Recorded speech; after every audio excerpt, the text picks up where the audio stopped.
Frank Herbert's Dune is a monumental saga of betrayal, politics, ecology, and destiny, unfolding on the desert planet Arrakis.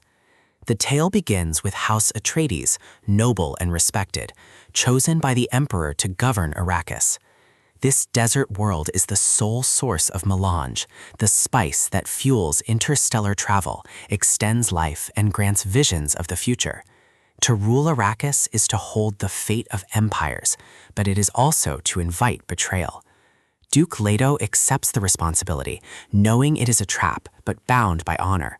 His son, Paul Atreides, carries the weight of destiny, trained in combat, politics, and Bene Gesserit discipline. Paul's dreams are filled with visions of war and blood, futures where he is both savior and destroyer. Excitement and fear mingle in his heart. He is destined for greatness, but greatness demands sacrifice. Lady Jessica, his mother, struggles between loyalty to her son and her Bene Gesserit training, torn by love and duty. Betrayal comes swiftly. The rival House Harkonnen, aided by the Emperor Sardaukar, strikes with merciless precision. Duke Leto is murdered, the Atreides forces shattered.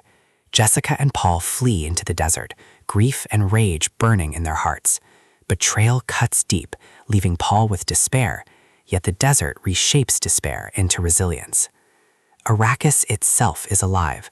Sandworms tower like mountains, storms strip flesh from bone, and thirst gnaws at sanity. Survival is brutal, but within this harshness lies freedom. The Fremen, fierce desert dwellers, take in Paul and Jessica. They see Paul as the fulfillment of prophecy, the Mahdi who will lead them to liberation. Paul resists, doubts, fears, but destiny tightens its grip. Jessica proves her strength by becoming the Reverend Mother of the Fremen, drinking the water of life and surviving its deadly transformation. Paul too embraces the desert. He learns the Fremen ways, rides the mighty sandworms, and drinks the water of life, unlocking visions that confirm his destiny. He becomes Muad'Dib, prophet and warrior. Excitement surges among the Fremen, but Paul feels dread. His visions show a jihad spreading across the galaxy in his name, millions dead, empires burning. Triumph and terror intertwine. The rebellion begins. Paul leads the Fremen in guerrilla warfare against the Harkonnens. Their mastery of the desert, their ferocity, and their faith make them unstoppable. Betrayal is avenged, loyalty rewarded, and the desert itself rises in fury. Paul confronts his enemies with blade and prophecy, demanding recognition not just as Duke, but Emperor. The climax is thunderous. Paul faces the Emperor and the Harkonnens in a final confrontation. He wields prophecy as a weapon, spice as leverage, and the desert as his ally. His victory is absolute. Arrakis is his, the throne is his, the future is his. Yet the triumph is bittersweet. Paul knows the jihad cannot be stopped. His visions of endless war haunt him even as he stands victorious. The resolution is haunting.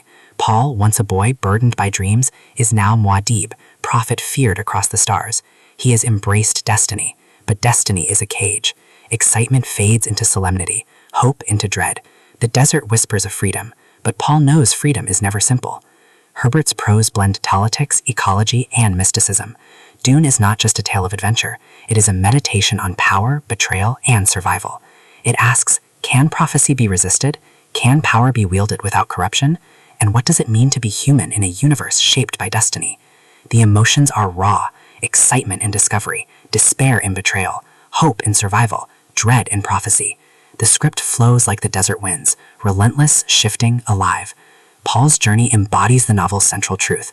True strength lies not in victory, but in the courage to confront destiny, even when destiny is terrifying.